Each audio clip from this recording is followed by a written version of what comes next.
sets the stage for our final match of the week. We have Zalae and Muzzy. Zalae and Muzzy, two players who entered yesterday undefeated, and two players who took some pretty quick losses, actually. And now we're going to head into an opportunity for both of them to improve and tie fire bet for Division B, or the other will fall right in the middle of the pack, which is scary. Not season defining by any means. 2-2 still very much can put you within the playoff range. Top four of this division will end up going to the playoffs. The bottom four are guaranteed relegated or playing for a chance in the relegation bracket. Warrior banned once more away from Zalae. No one going to allow Warrior to be played at all today, I'm guessing, unless Muzzy has his Warrior through. I'd be hard-pressed to believe Zalae doesn't respect the Warrior enough to ban it. Yeah, he's most... I don't think there's a world where he doesn't ban it. It beats all of his decks. Even his... Yeah, it just beats all of his decks. Yeah, Warrior, even the players that are bringing Priest are banning Warrior just because... even if you're in the camp... well, I guess it's not even in the camp. Even considering, given data and popular player opinion, that Priest is favored against Warrior, Warrior's just favored against everything else. And it's Conquest, so you're not reliant on getting that matchup unless you're specifically trying to target Warrior, which isn't possible. So you're still banning it even in Priest lineups. In the Americas, we're seeing that. In Europe, it's still like 50-50, I think. We've seen some Warriors left up throughout the week, the weekend in Europe, for players that have the Priest deck, but it's often combined with decks that also have like Highlander Mage or some variant of Mage, because I think that that's good against Warrior too. I don't think anything's good against Warrior. Not good enough, at least. Zalae's going to start on the Face Hunter, kick things off. Once again, we're seeing some differences in lists here. Zalae running one Scrap Shot, does have Dragonbane at the top end, and is running a pair of Kobold Sand Troopers, along with Imprisoned Felmaw at the 2 slot. So, even though we see some differences in lineups, the goal of the deck is the same. Things function generally the same. You're trying to deal efficient amount of damage and trying to count to 30 with your cards as quickly as you can. Well, I mean, if you think about it, all decks are trying to do the same thing, TJ. They're trying to win. But in terms of their path to victory, they may deviate ever so slightly. The most important thing with Face Hunter, in my opinion, is counting each card's raw damage and then averaging out that damage and thinking, what is the average damage per draw that you get? That's the way I like to look at it, because with each card averaging damage, it means that that's how close I am to winning the game, to count to 30. However, with certain variations, like you said, there's multiple paths to get there. Zalae has chosen sort of a hybrid approach. He has like one Scrap Shot, and he does have those Sand Troopers, but he's playing fewer 1-drops, which, in my opinion, is a little bit dicey.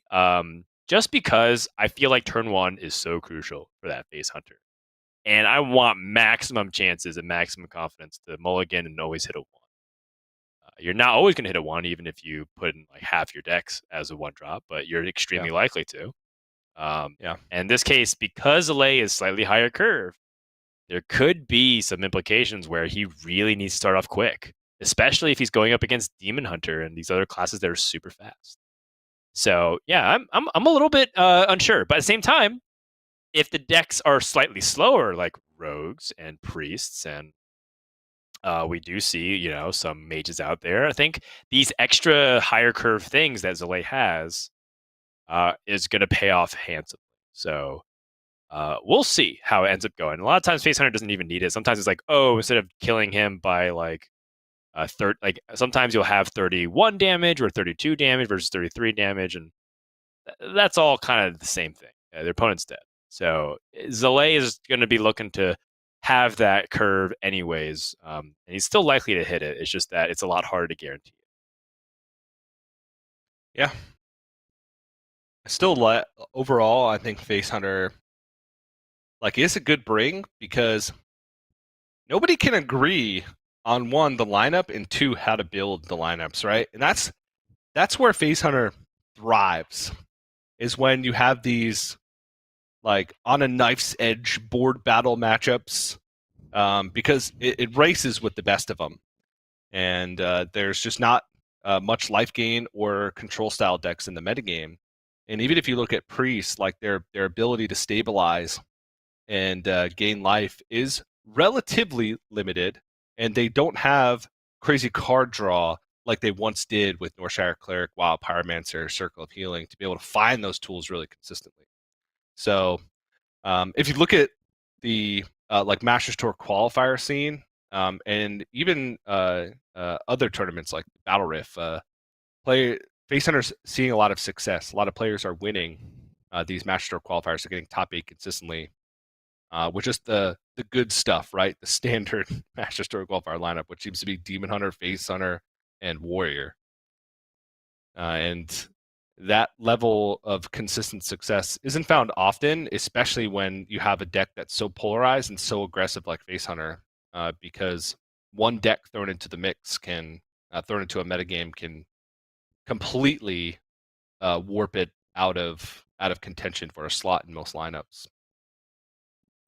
Yeah, that is true. So we'll see how that ends up shaping up this series here. The Face Hunter, I think, is definitely one of the more contentious things, but by all means, it's not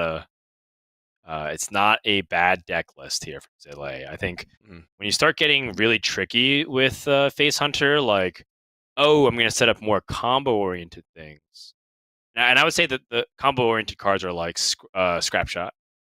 If you start having too many of them, that's when the deck feels like, wow, I think you might be misunderstanding what you're trying to do with this deck, because you don't want to have things to line up with each other. You want independently good damage things. That's where cards like Cobalt Sand Trooper and all those other cards might be more reliable. So by no means am I saying that I think this deck list is poor. I think that it's just a difference of style, and it may end up punishing Zalae, but also might be his saving grace if he ends up having that opportunity to breathe.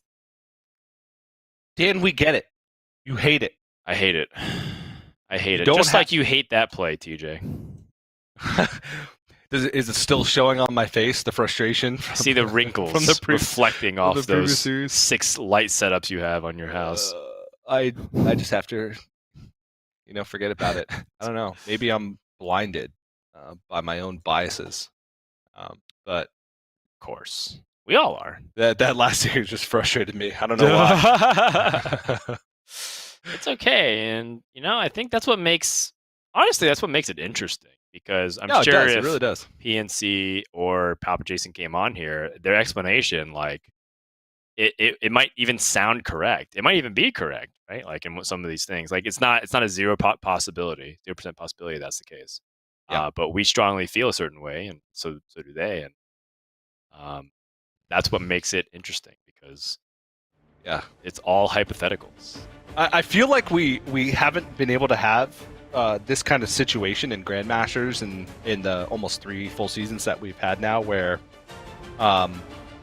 players so like vehemently disagree with certain opinions about lineups or decks or plays, and it's shown each week on broadcast multiple times, those differences. Like, last week we had the difference of stealth package Galakron Rogue versus secret package Galakron Rogue.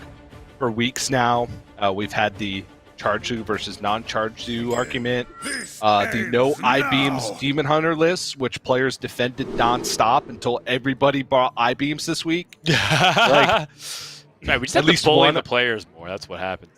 Yeah, I don't know, but the problem from my perspective is that I don't have the reputation of winning Hearthstone tournaments. So I don't have a pedestal to stand on to preach. Most people So I always just assume that I'm wrong. But in these types of situations where I strongly feel that I'm right, but signs are in my head are still pointing to I'm wrong, that's the frustrating point. And especially since like those types of things are being rewarded throughout the day-to-day. Charged to picking up some clutch wins and some lines that I've disagreed with still winning games. So I don't know. It's interesting. It's what makes me so attached to the game, because I feel so passionately in both directions about certain aspects. It's cool, Dan. Overall, I think this is a positive learning experience for everybody involved. I would say so. Well, with that, let's go ahead into Base Hunter versus Demon Hunter. Turn number 1, TJ. I know what Empanizado would do. He totally would have. See, that's exactly what I'm talking about. Yes. He would have played Toxic Reinforcements on 1, wouldn't he? I mean, he wouldn't even be in that position because he wouldn't have Blazing Battle Mage. Yeah, I don't know. It's that's again. It's well. So here's the funny. thing. Here's the thing, TJ. Here's the thing. We can see Zalae take a different line, and the result could be the same both ways, and then we're just like, well, obviously Demon Hunter just like drew the nuts or whatever. But that's what's so fun. That's what is so fun, because you can't guarantee anything when it comes to a game like Hearthstone.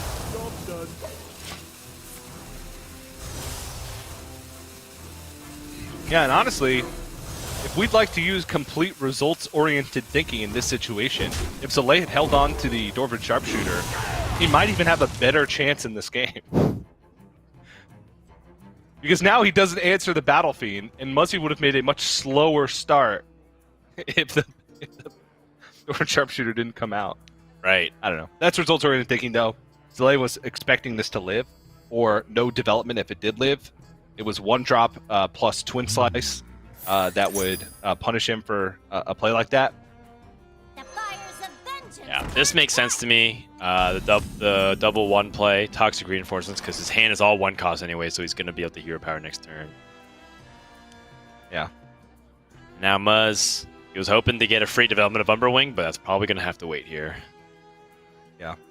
It's fine. I mean, the only problem is the fact that the healing from the I-Beam is wasted. Sort of wasted. 66.6% of the healing from I-Beam is wasted, but the tempo is the big key. And Muzzy has second I-Beam, so if he's able to take out this minion and push damage, that's often better, because this likely will come down to a race. And that's an important draw here for Zalae. Keeping that Battle Fiend means that Muzzy has a hurdle. He can't really get off to the race as quickly as he'd like to. Or can he? So I guess the order here for Muzz would be to hero power, attack, and then play the Umberwing. So that way he has maximum weapon swing leading into the Glaive Bound Adept turn. These kinds of sequencing things are really important, and might be like one of the first things that I think Demon Hunter players who are like beginner or intermediate level could really improve. Oh my goodness. What a draw. Felmaw. I mean, that's the best 2-drop in the deck. Yeah, it really is. I mean, that's a good draw too. Yeah.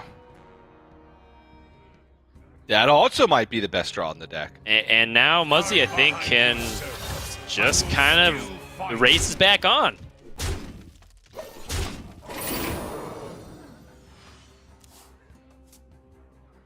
And I was kind of feeling like Zalae could turn it around, but this is scary.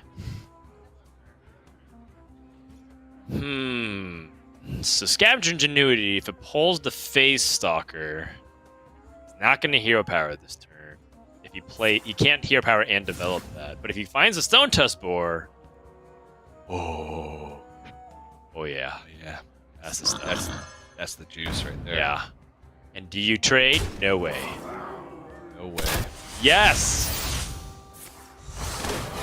There's this awesome picture from years ago, TJ, where someone took a cardboard piece and put it over their monitor, and they just cut holes in a portrait shape, a hero portrait shape, over their opponent, and just left it onto, and cut it so they could see their side of the board.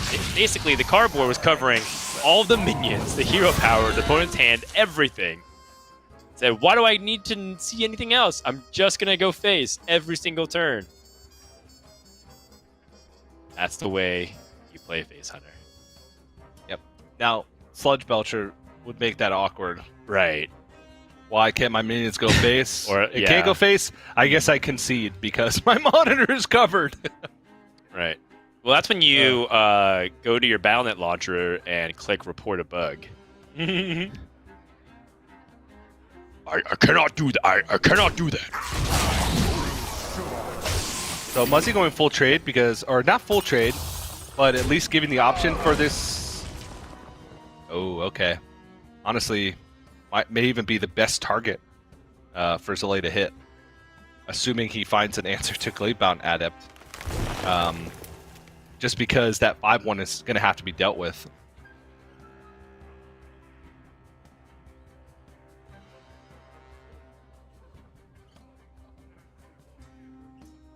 All right, so some big decisions to be made here. So Zalae has, with this Leopard Gnome trading, he's down to 13. Hero Power puts him down to 11. Stone Tusk Board Kill Command Hero Power from hand is only 8. So he's a little off. And that's assuming he doesn't die. Oh, Explosive Trap, okay. Quickly. I think Explosive Trap is too crucial for this matchup to ignore. So I think you gotta pick it up. Ugh! Oh no, he traded. Good news. Seems like Muzzy has much going on for racing Zalae right now. He's got reactive stuff.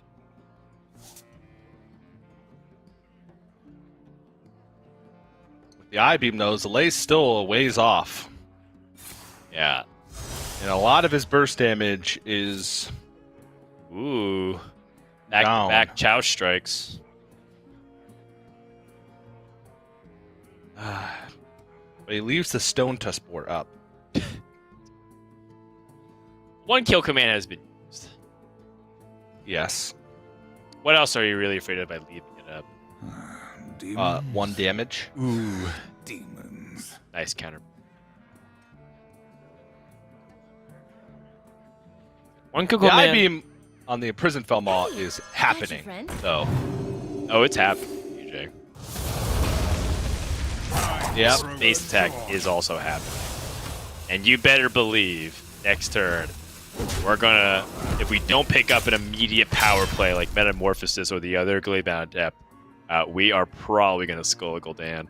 Zalae picked up the scrap shot! He has no beasts in hand! But he does have the steady shot, the Hunter hero power. So with that, Scrap Shot and Explosive Trap is 3 damage and 2 damage respectively, and the hero power is 2 damage apiece. So he, with that, over the course of 2 turns, he will be able to get to 10 damage if he went face with the board, but he's going to go ahead and play Explosive Trap.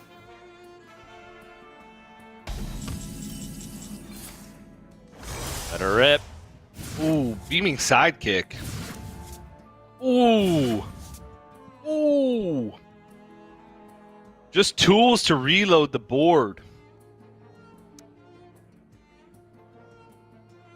Yeah, Beaming Sidekick translates to 2 damage, which is when your opponent's at 12 life. I mean, that's something that you really have to weigh very seriously here. And he's got 2 damage from the Chaos Strike. Got 1 damage from the Umbra Wing in hand, so very close. Muzzy can set up this 2-turn lethal here. The one thing is that he has to be mindful of what if my opponent has the optimal response.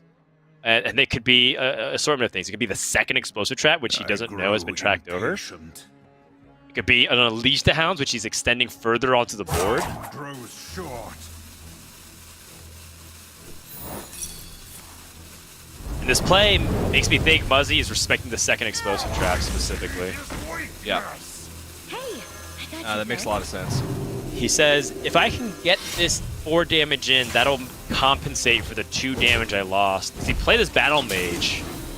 He is extending very deep into an Unleash the Hounds, but it's unlikely that it would cause him to lose the game. The Eagle Horn Bow is not it, and Zalae's scrap shot here, it's not enough to stall, is it? Well fought. That's No, it. it's not. Lethal on board. Whew. Close game though, honestly. Even though Muzzy ended that game at a pretty high life total, like Zalae was, if he hadn't tracked over explosive trap and is able to like scrap shot explosive trap hero power there, that's maybe like where Muzzy's worried about, or has Unleashed the Hounds to pick up the board and can hero power. I don't know. It like we could see that it wasn't close because Zalae just didn't have any answers left in his deck. Unleash the Hounds would have just delayed the inevitable because none of those hounds are going face. But Muzzy definitely was worried about it, and the double I-beams coming in clutch in that situation. So nicely done. And Face Hunter, it struggled today, but it's also had just some crazy fast wins today as well. And I think that's just kind of how the deck is. Empanizado, it took him 3 tries to get a win with it, but eventually found it. And might be seeing something similar here where Zalae might be trying to corner Rogue. The problem with that strategy for Zalae is he doesn't have a third aggressive deck in his lineup to try and counter Rogue. He just has his own Rogue, which is kind of a toss-up in the mirror matchup, especially considering both players are constructing their Rogue lists very similar, I believe. Definitely. So that brings us to our final break of the week, TJ. And when we come back, we're going to find out who between Zalae and Muzzy is going to win this series and get first place with Firebat in Division B. So don't go anywhere. More Hearthstone action continues right after this. Hearthstone Grandmasters is brought to you by T-Mobile. Rank up with America's largest 5G network.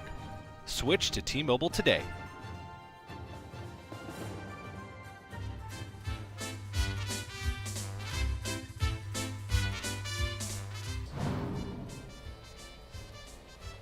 Handcuffed is like, Is it something like kidnapping? Kidnap you to another GM together. another GM. I'll probably choose Tyler because we have almost the same height. I feel like it's gonna be tough if you are handcuffed to someone taller. 1ヶ月間別のグラマスに手錠をかけるとしたらアルテムにします。まあ彼ぐらいしかちょっと許してくれそうにないので。ポセシにかけます。1ヶ月間くらいかけててもまあ問題なさそうかなと思うので。因为我还是选一个比较熟一点嘛，就 Kim 吧。我们两个比较熟一点。 돈 선수가 시키면 잘하고 잘 챙겨줘서 같이 있고 싶네요. Florly, because we are friendly, I think. So. Yeah, that's very good.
Welcome back, everyone, to Hearthstone Grandmasters.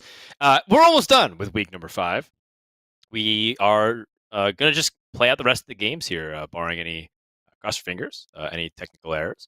And so we're going to get ready for game number 2 between Muzzy and Zalae. As game number 1, if you missed it, was a Face Hunter versus Demon Hunter matchup. And it turns out the Demon Hunter was able to get the win once more. And TJ, I played a lot of games with Face Hunter, probably more games than I'm proud to admit on broadcast. I think I played 100 games of Face Hunter over the past week in preparation for this weekend because there's so many Face Hunters. And I looked at my stats, and my overall win percentage against every class was favored except for one. And you want to guess which one Warrior? that was? No, I actually had a winning matchup versus Warrior, but I only because I played like 4 games. Surprisingly, there's just not that many Warriors on ladder right now.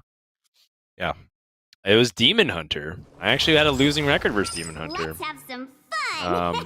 And it makes me think that perhaps that's just a tough matchup for Face Hunter, despite the fact that on paper it should be able to keep up with it. It wasn't a highly losing matchup. It was like 42%, but yeah, I was surprised. I thought that it was, if anything, it was very 50-50. And I think the more we watch Grandmasters play it out, it seems like Demon Hunter just has much more flexibility in terms of being able to keep up the pressure, but also recover, because the momentum is so serious with that deck. Like, Face Hunter needs to keep that momentum, and once it stops, it feels like it's a hard stop. While Demon Hunter's like, that's okay, I'll just play like free cards and damage you for a bajillion. So also, on ladder, you're running into Priestess of Fury, which if that comes down on 5, you just lose. Yes, that's also a really good point. It is a 1-turn clock because you don't play minions. It's literally just... It's so much damage. It's 18 damage that you take over 2 turns. Yes. So... and also, all of them play I-Beam, so I kind of get wrecked. Yeah. I wonder. But let's get into this one. Muzzy playing the zoo list that we featured in our T-Mobile deck spotlight at the beginning of the day, and also saw from Just Saying. Definitely an interesting take on the deck. Sunfear Protector being one of the key cards in the deck, I'd say. Allows it to have some very interesting board battles. Gotta choose which minions you'd like to have traded into. Zalae definitely respecting the Fiendish Servant here, which is... he could have backstabbed it, but I feel like going with a play next turn of Shadow Jeweler Hanar plus backstab something seemed also like a great play. And by using the coin, it means that Evil Miscreant now has a... still has a target for combo on 3 by holding on to backstab. So, Fiendish Servant, if you leave it up on the board, it can often have this weird snowball effect where if you don't kill it right away, then your opponent gets to, play another minion on board, potentially trade it in, and now you're dealing with more attack on board. In the case of Muzzy, he could have played like a taunt on the other side, and then it would just snowball out of control. So dealing with it right away, definitely something that I can advocate for. And Zalae agrees. He just chooses to go about it with the dagger. Yep. And here we go. Muzzy right away has to deal with this onslaught of potential secrets, except Zalae doesn't have it, so Muzzy gets to get off to a quick start with this Evil Genius. Ooh. Wow. Do you go for a Goblin Lackey here to try and just get ahead of the Hanar? If he plays Bamboozle, you just sank 4 damage into Shadow Jeweler Hanar, and he still got value off of it. Yeah, maybe best to instead just play either Titanic Lackey or Beaming Sidekick here. Just beef up the stats. Hey, yeah. I got you, friend.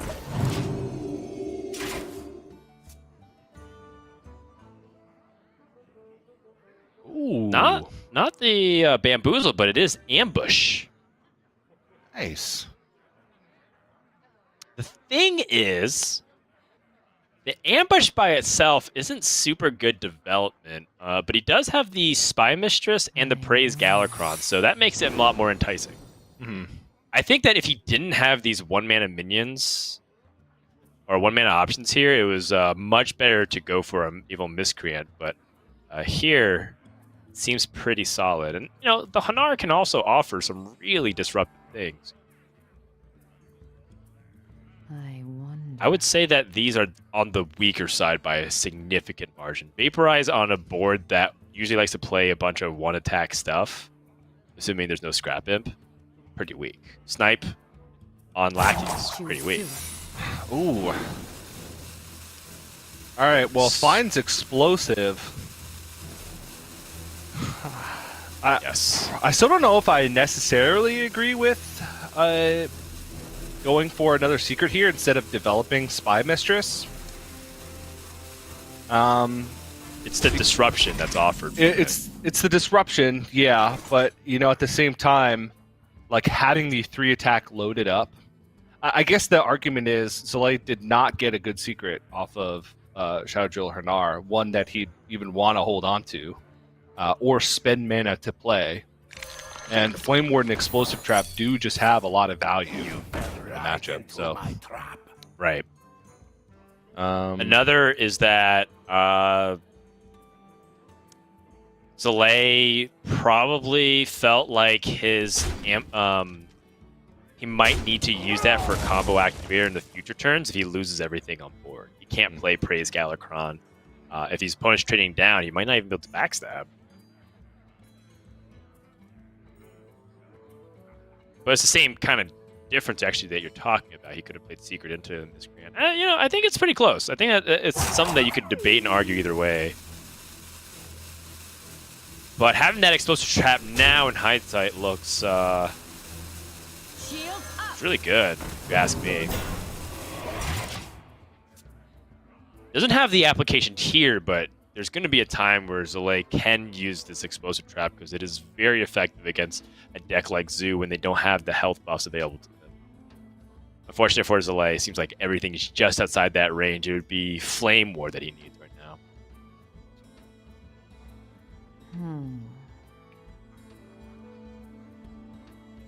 Zalae's still not down and out yet, but this board presents a little bit of an awkward situation. He doesn't really want to break open this egg. It just doesn't accomplish anything. But that's going to be there.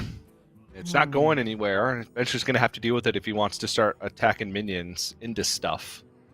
I imagine his play will try and be to set up the best turn 5 possible to be able to answer the board. And that's by just playing a bunch of minions. Spy Mistress, I think, is a guaranteed. And, okay. Huh. So it is the Explosive Trap. Yeah.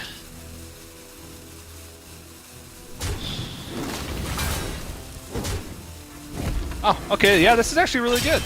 Nice little spot from Zalae. Gets to clear up most of this stuff with the Explosive Trap, and still has a 4-1 to trade going into the following turn.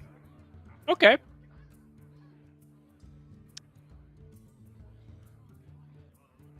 I appreciate the optimism. Yeah. Because he's saying that if Muzzy has a weak development turn, then he can start turning the tides immediately with his follow-up, and he's got some of his better proactive plays yet to come.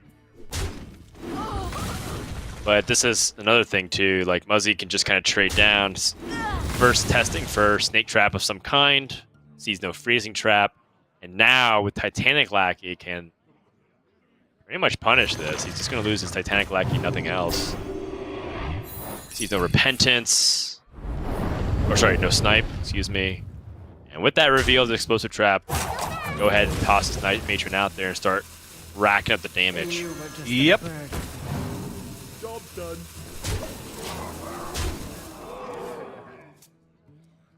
Zalae down to just 17 life. Free your mind from its bonds. Looking for anything that has some type of immediate board impact. Oh, Whoa, there you go. There we go. That is nice. That's huge, actually, because now you can use the Goblin Lackey to trade in and then finish off the... Oh, no, he can't. Oops. Well, you can still pick off at least 2 of these minions on the board. Probably go for some type of value trade to stay wide on board. Like Spy Mistress goes over the 3/2 taunt, and then Goblin Lackey the Evil Miscreant into the 3/1. Because then your Evil Miscreant stays around as a 2/1, and you're pretty wide on board to be able to have the most options to fight next turn.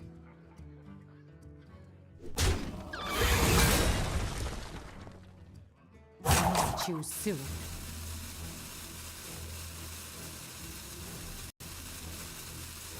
There's not really any ways for Muzzy to punish a wide board position.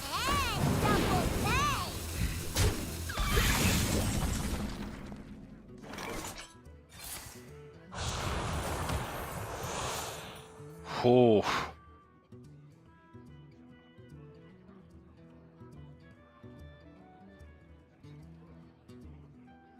Okay, so with this Magic Carpet draw, Muzzy is looking for an opportunity to drop it. Still hasn't activated that Paladin Secret, but he's tested for pretty much everything else by now, so not that big of an issue. Yeah. He knows that it's never surrender at this point. Does he want to just use his Abusive Sergeant to push as much damage to Zalae's life total right now, or does he want to take it a little bit slower and use Goblin Lackey on the Magic Carpet? It looks like he's going to go for the latter, just to have better board presence. And also, cleaning up the lackeys denies the Heistmere and Togwaggle opportunity, which I think is always on the forefront of mind when people are facing Rogue. Yeah, quite honestly, Rogue...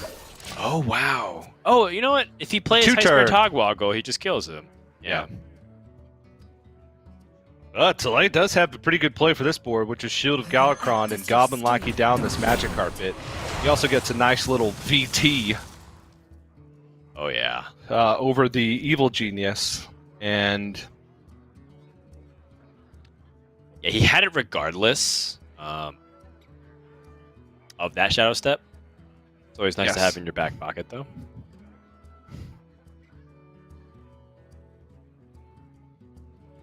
I wonder.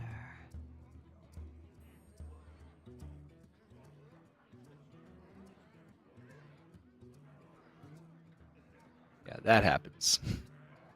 It does happen, and I think that this is where, you know, when we talk about Rogue's utility, having like a lot of these small ways to fight back onto the board has kind of always been a possibility for like Rogue to fight back against Zoo. Is like, you know, backstab SI7 agent's way to fight back.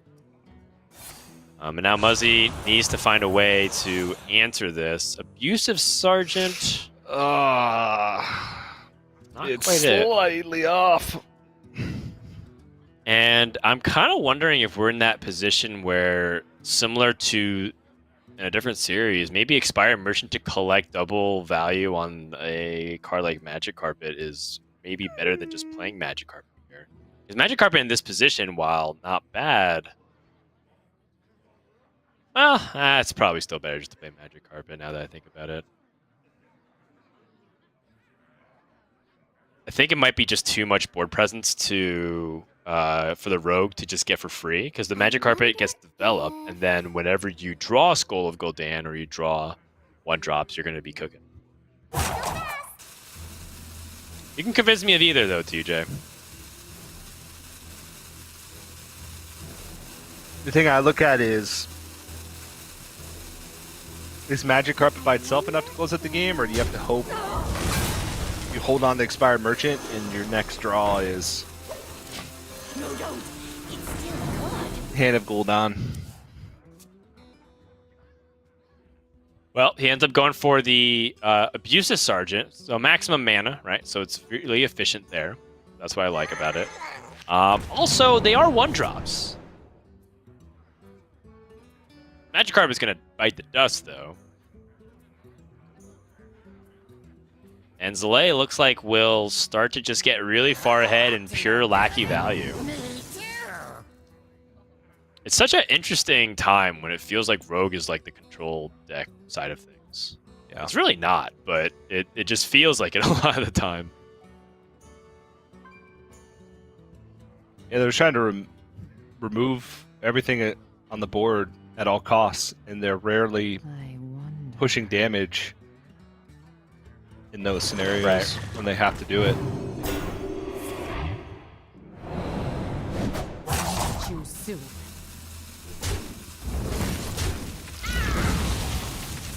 And while Muzzy is close, not close enough just yet, but Scrap Imp, where's your Chargers, man? He ain't got him. No charge means in this deck. Guys, I can't move. Some fringe outs still for Muzzy. He's got an evil genius in the deck, which means anything can happen. But I'm still mad at Muzzy for this yesterday. He's not a big fan of fringe outs. He dips from games.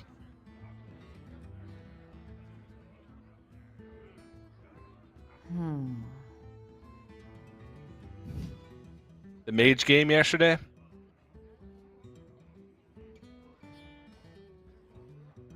Yes.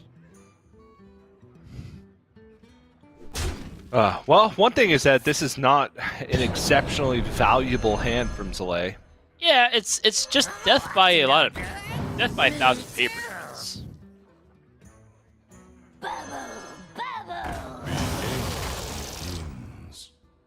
Ugh. Psychopomp Yeah, let's go again. Too soon. to a starving buzzard. What if you, never mind, you can't do that. You don't have more space. Blackjack Stunner, your own Psychopomp. Oh! What if you Blackjack Stunner your own Barista Lynchin? Oh, whoa! Alright, now we're talking. Yeah, then you get Blackjack Stunner, and then you can Blackjack Stunner the Barista again. Oh, I so desperately want to see it, but Muzzy's just dead.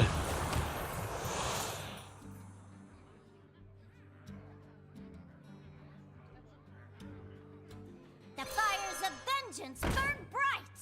Get in there and fight, maggot! Shields up. So he's got 4, 5, 6, 7, 8, 9, 10, 11, 12 damage, and 13 health that he has to get through, so he's got it. But I want to see a really cool lethal in the form of Blackjack on your own Barista. That'd be hype. Yeah. Unfortunately, not today, Dan. Not today.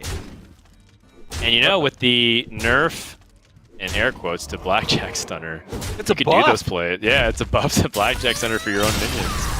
That's pretty funny. Well, that's going to wrap up game number 2. Zalae ties it up, and a important victory, too, because Rogue's been in the hot seat, to say the least, lately. It's just been kind of struggling to get the dubs. Yeah. And now we head into the next game, where once more we are introduced with questions about the Hunter and the Demon Hunter, but there are going to be 4 unique classes going to this last series. And then after that, this will be the end of this patch as we know it, as a 17.2.1 was promised to come out early this week for some people. And yeah, we'll see how the format changes here. What's left, though, I mean, Muzzy's Zoo Warlock seems to constantly be struggling, too. Earlier this week, Muzzy did not escape with his Zoo very easily. Yeah. And so once more, we're going to be left with questions if the Sunfury Protector build actually is the thing. It just felt so good in my own testing, but honestly, I've opened the box of Zoo Warlock way too much over the past 2 weeks. I'm sick of it. I don't want to talk about it anymore. I just want to watch some Hearthstone. I want to watch some Life Taps, maybe some Scrap Imps. Just see what happens, you know, Dan? Yes.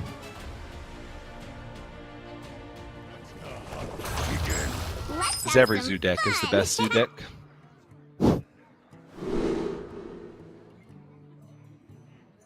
All right, Face Hunter for Zalae once again. See if these Sun Fury protectors are gonna come in handy. Block some face damage. Well, Zalae kept the 1-drop. Feels good. As the Face Hunter, and Muzzy's gonna full mull. And does not find any of the power cards. The fires of vengeance burn bright. Not a particularly juicy looking hand, though. Well, he does have one advantage over the hunter, and he has, which is the coin. And now he could actually put out 2 1-drops. Yeah. Which I'm very much in favor of. In fact, part of me wonders if Muzzy should go for double Fiendish Servant here. Because you think about what this matchup is, and at its core, it's a race. Double Fiendish Servant means that it transfers power to the next person that kills it, aka the Evil Genius. So if Zalae does not hit a 2-drop, let's say he plays, like let's say he whiffs completely, you are so far ahead of that race.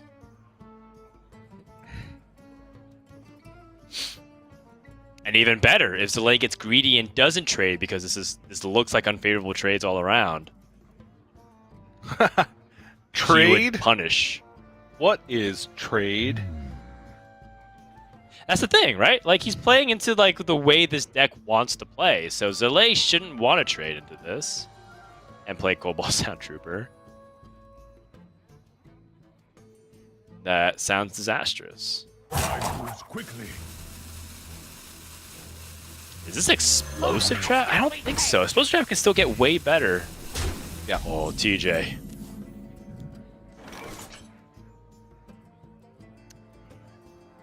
So the funny thing about this situation is that Evil Genius and the Fiendish Servant are kind of at odds with each other. Like, one wants to attack and one wants to just kind of get the ability before get the battle cry off. And so Muzzy, with this Expired Merchant draw, raises other interesting questions here. Is it perhaps better instead to play the Expired Merchant, kind of acknowledge that the Expired Merchant will die, and just the Nightshade Matrons kind of cancel each other out?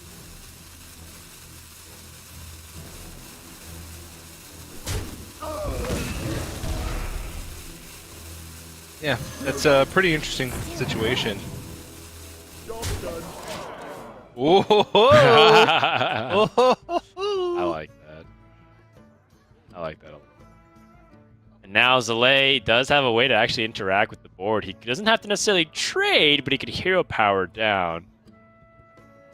Oh, I like Fiendish that. Servant. Yeah, hero power down the Fiendish Servant. There's the other play of just like hit face again, set an Explosive Trap. Yeah, And but maybe this is a tracking. deck. This is a deck that can punish it. You're playing like Serpent Eggs and stuff, and so Well, I mean, Serpent Egg by itself is not necessarily a punish.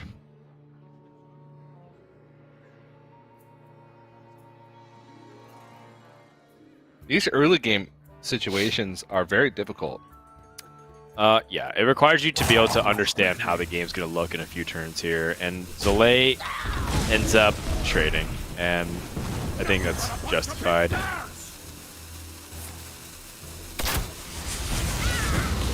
Thing is, his momentum's kind of been cut short.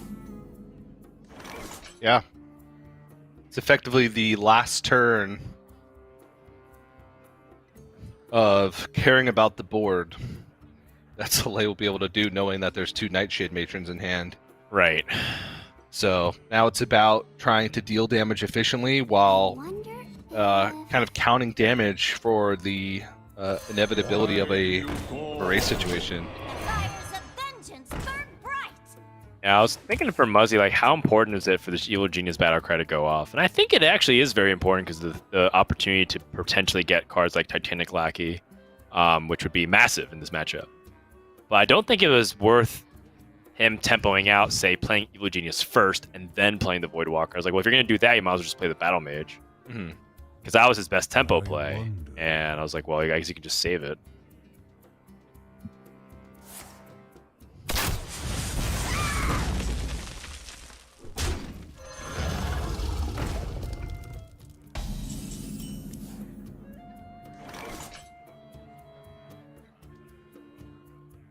Zalae just taking off the most power on the board.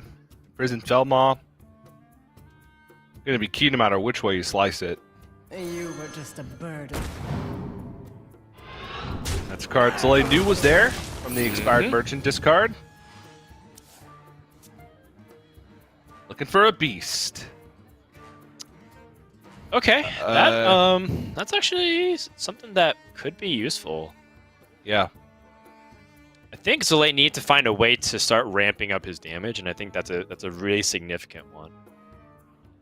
Toxic reinforcements, as stated a couple times, basically doubles the damage of your hero power for 3 turns. So you're basically going to be able to deal 4 damage per hero power, and you put your opponent down to 13. That's a much okay.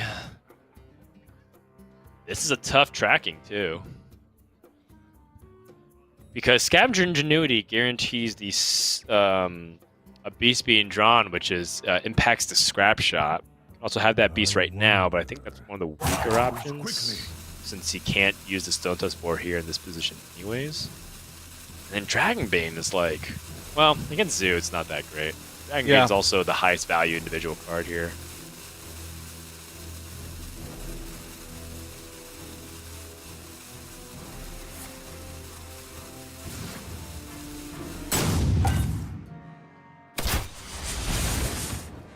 So Scavenger's Ingenuity hits a Stone Tusk Boar.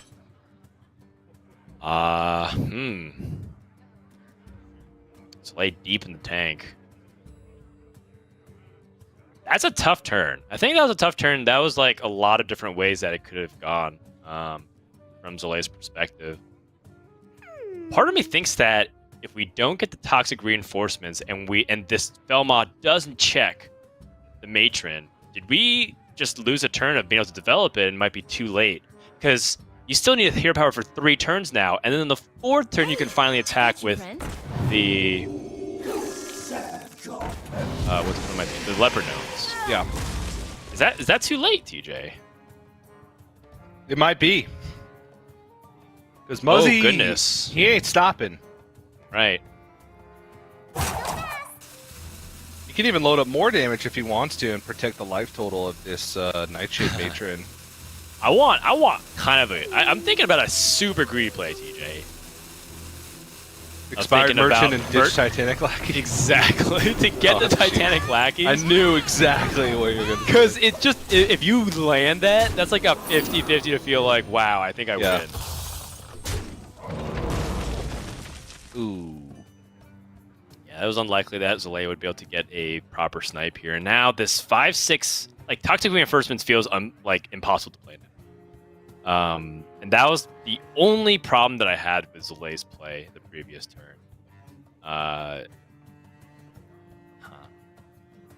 Because the thing is, another thing to analyze it through is if you go for tracking that turn, you kind of want that tracking to translate into damage, right? Because Face Hunter is just thinking about counting to 30. And that tracking only set up potential damage, and now it's kind of been locked out. This Scrap Shot Stone Tusk Boar is most likely going to have to trade this stuff. And so he actually made no progress with that track. It's actually a decent turn if you look at it that way. He could Scrap Shot the Evil Genius. The Stone Tusk Boar would then be a 7/7. He value trades that over the Nightshade Matron and plays a Battle Mage. He has a 5/3, a 7/2, and a 2/2 on board versus a 1/1 and a 2/4 taunt. Right. That's good, but he's also very close to all in. And Zoo's at 23. Muzzy seems like he's also quite close to all in as well. Except the difference is that I guess the Toxic Reinforcements might actually be relevant then, because it gives him the option of being able to hero power over the course of a few turns while Muzzy's going to be hero powering as well. Yeah. In which case, if that ends up being the thing, then Zalae has somehow seen even further beyond TJ, and is just a straight up genius. Yeah. Because that's so hard to like be able to map out. Like I was not able to see that at all, and if it ends up being exactly what he's planning, that is so incredibly smart. Yeah. Because that's like 6 or 7 turns down the line. Yeah. I mean, like, look at Muzzy's turn here. Yes, he can Abusive Sergeant the Goblin Lackey into the Imprisoned Felmaw. But do you risk taking a value trade over the Blazing Battle Mage? Yeah. Because so. if Zalae has an Arcane Shot, you take 7 more damage. What if you split the difference and trade into the boar here instead? You still take 5 more damage. Ugh. No expired merchant on the board. Still waiting for the hand of Gul'dan. And the other thing to note is with doing it this way, if he does take the additional 5 damage, if Zalae did have the Arcane Shot, Muzzy doesn't even have a way to kill the minion with 3 health next turn. So he takes 5 again. Yeah. This looks like probably a... I don't know about an all-in spot here. It wasn't necessarily... Yeah, like, I guess the debatable part was if you can go play expired merchants at the board. I actually think this play makes a lot of sense, given that Zalae's been holding a bunch of cards, and it felt like there was opportunities for Zalae to play things like Eaglehorn Bow and Unleash the Hounds. Like, that one turn where he had, like, 6 minions on board, that was definitely, like, an Unleashed turn. Yeah. So I don't think Explosive Trap is warranted here. Like, he knows that Muzzy would be trading in anyways. This Felmaw definitely feels good to play here. It's a lot of stats. Scrap Imp. If Muzzy hits the Hand of Gul'dan, he is in a really good spot, but every life tap here hurts dramatically.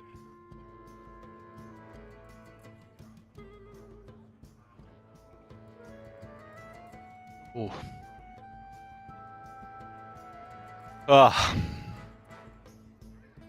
And I think if he's been holding on to the Expire Merchant before, do you think that he's going to hold on to it now? Just to have one final turn of potentially getting the Hand of Gul'dan? One final option. One final chance. Yeah, I don't know. Before the Leper Gnomes, they unleash the Leper Gnomes. Yeah. Ooh.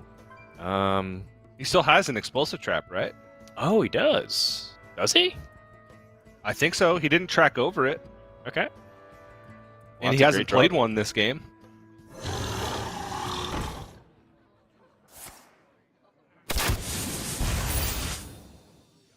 Two out of 3.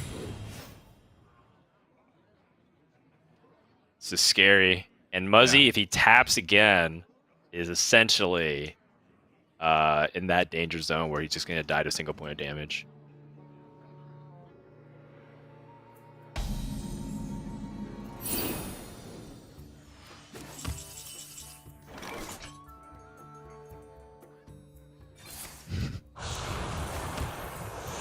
Oh no. Wait! Is that What? actually secretly good? Usurp an egg, Expire Merchant to discard the Soulfire, and then get 2 Soulfires?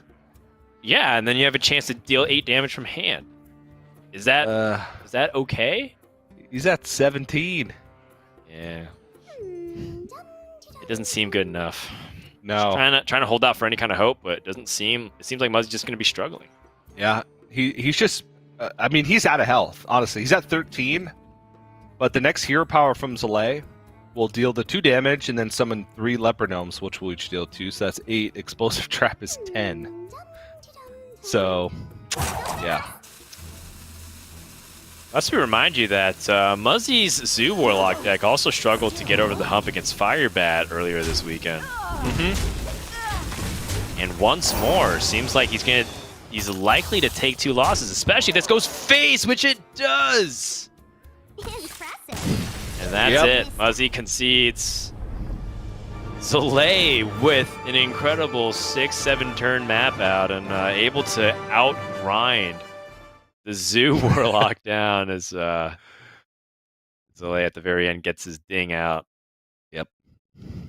Well done. Well done. That was, it was a tough play, and it was like one of those things where like I wasn't sure about it, and when it panned out, I kind of saw the brilliance of what he did, which is if I go even in resources, my hero power will count 3 times more than usual because he deals 2 damage, I deal 2 damage, and my leopard gnomes will effectively guarantee that 2 further damage. Yeah. If I can just find a way to keep parity, I will eventually grind it down. And that's a really good macro spot in that specific instance. I mean, that's the kind of stuff that separates Zalae from other players. That he's really good at spotting these kinds of lines. Well done. Nothing much so bad there. Some fun. Yeah, it was a nice game plan overall. And now Muzzy down 2-1. And you have to think, Muzzy has not had a Scrap Imp activate or a Hand of Gul'dan discarded in both of his Zoo games thus far. So he's probably thinking to himself, it's got to be this game. This has to be the one where I have a decent start. He's actually fought pretty valiantly despite those, despite that fact, but it's just not enough. Not enough at the end of the day. And as we wait to see the full mull, Zalae faced with some interesting options here. Beaming Sidekick is a 1-drop. It's also fantastic on the coin if you have another 1-drop because it allows you to get onto the board quickly. And Umberwing follow-up. Yeah, I was thinking keep the 2 on the left, and he does that. See if he's rewarded with a 1-drop for his good mulligan. He is! Look at that. The fires of vengeance burn I love when that happens. Yeah. All right, one more time. Can the Zoo Warlock get over the hump? If not, I mean, maybe it's time. I mean, the nerfs to Scrap Imp coming later this week will almost certainly make people at very least reconsider if they want to bring Zoo. But after if Muzzy loses this game, a 1-in-5 performance from his Zoo Warlock would be like, oof. They will Yeah. never catch me. That's either very unlucky variance, or there is more at play.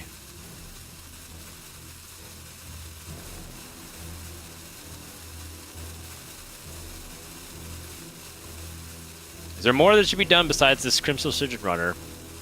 And I think for Zalae, probably wants to just hold here. Yeah.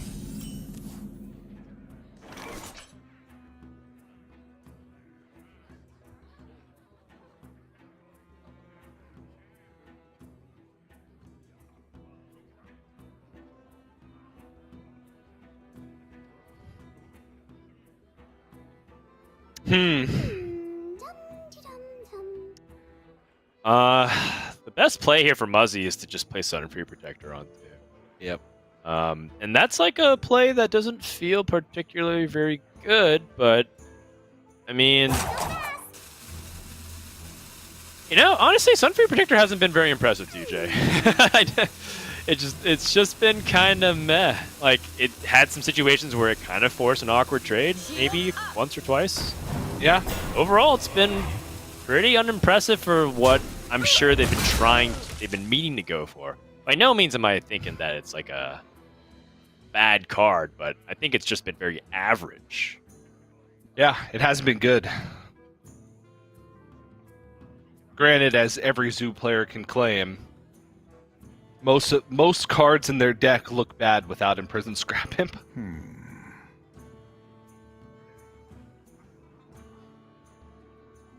Shield Bearer doesn't look like a great card without an Imprisoned Scrap Imp.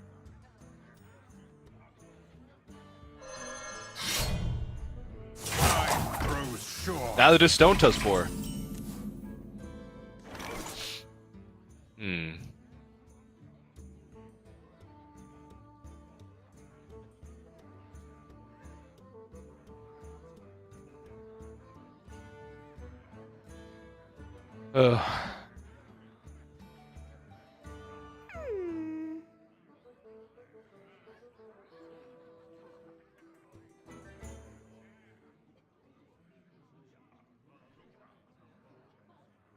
Probably. I think the Evil Genius still has merit here in this position because you can develop with Lackey.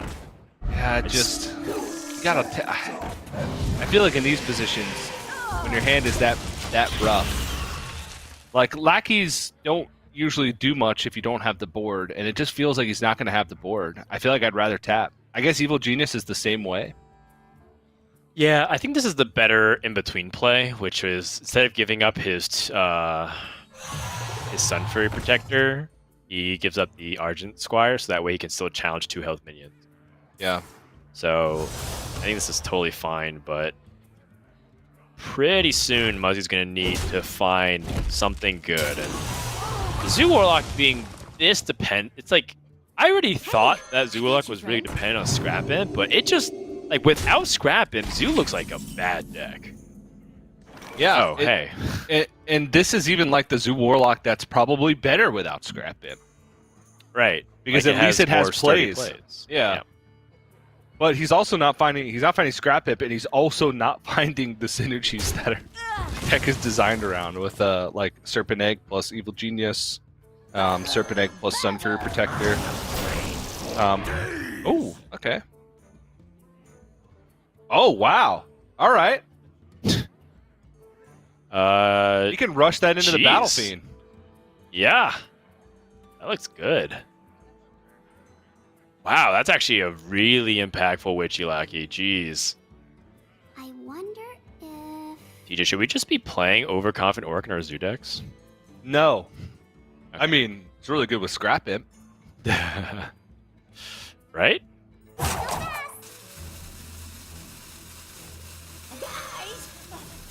I can't move! Double time and double play!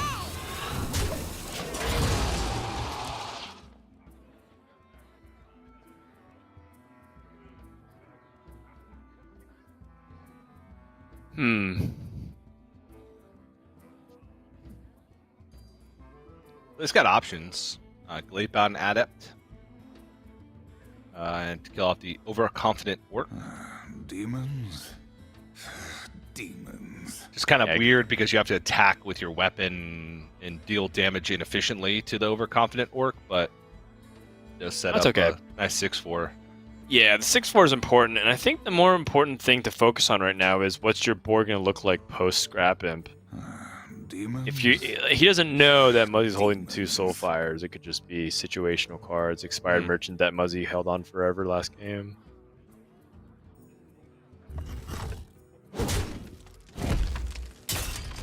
Yeah, this is looking like the Glade-bound Adept's going to come out here, and Muzzy's going to have to fight with his Soulfires. He finds a Hand of Gul'dan. Has an opportunity to blow this game wide open. Eesh. Yeah, part of me wonders if we should part ways with the other Soulfire guaranteed, or if we should go for this Serpent Egg as a discard. Ugh.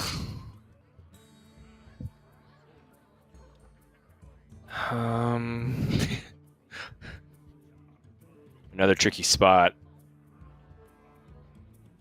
I think Soulfire first, and then whatever you don't discard, you play. Oh, I lost the Serpent Egg though. That was like that was a better play by a pretty big margin. He's not gonna play the Expired Merchant. Does Muzzy even have Hand of Gul'dan in his deck? I don't even know what you're talking about, TJ. What is this card you've described? Oh man, Hand of Gul'dan. Is that a card in Hearthstone? it is. Yeah. Oh, interesting. Muzzy should consider putting it in his deck. He honestly should. I mean, at this point, it's just a disgrace that he's not. Pretty unacceptable level of play here of deck building prowess. Look at this To Scrap not Imp. put Hand of Gul'dan in your deck. Look at this Scrap I Imp. got you, friend.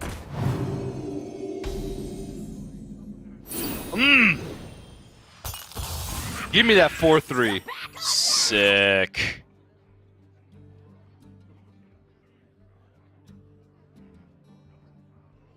Tap.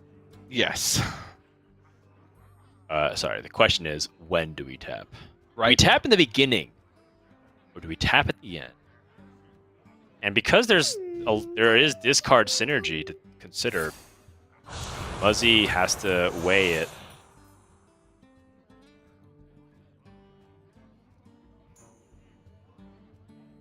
What are these draws? It's still good. These cards are.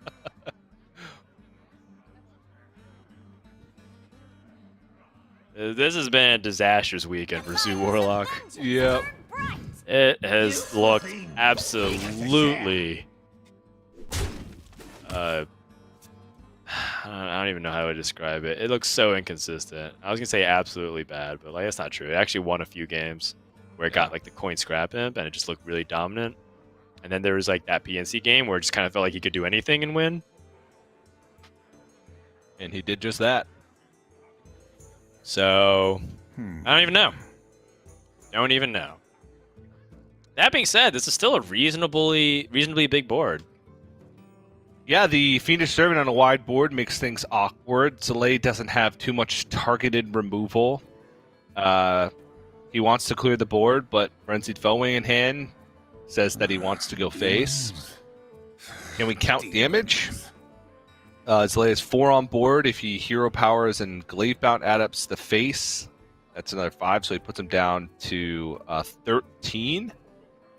Muzzy's the one that has to do the trades. And he's got Metamorphosis plus Twin Slice in hand. I think this is just all ship and face. Guess not. Yeah. Those.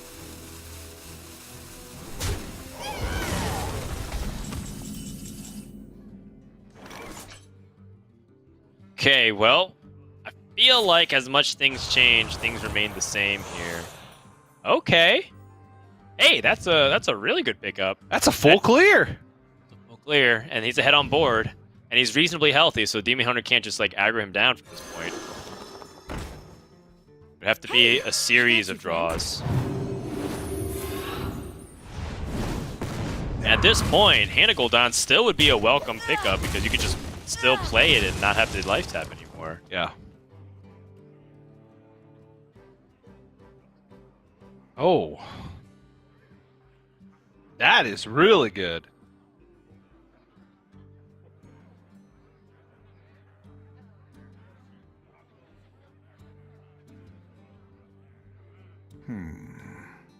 You could just Warglave's hero power, Magic Carpet twice, and then face, play Frenzied Fellwing. Alright, well, I guess you'd use the full Warglaves. And then face. Because you wouldn't want your Frenzied Fellwing to be challenged. Demons? Demons. He'd push 4, stick a 3/2. Metamorphosis in hand. I mean, I like it. I think it too, and I think that you just need to stay the course and remove what Zoo needs to be doing here.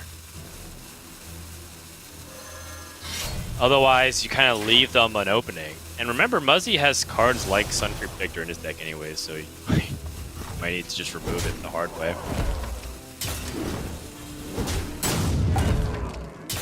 Ooh, Zalae roped all the way down. Did he get it off? He did.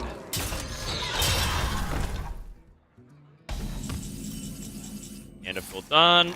Not a card. Still not a card. It's just not in his deck. It's 3 games, he didn't see it once.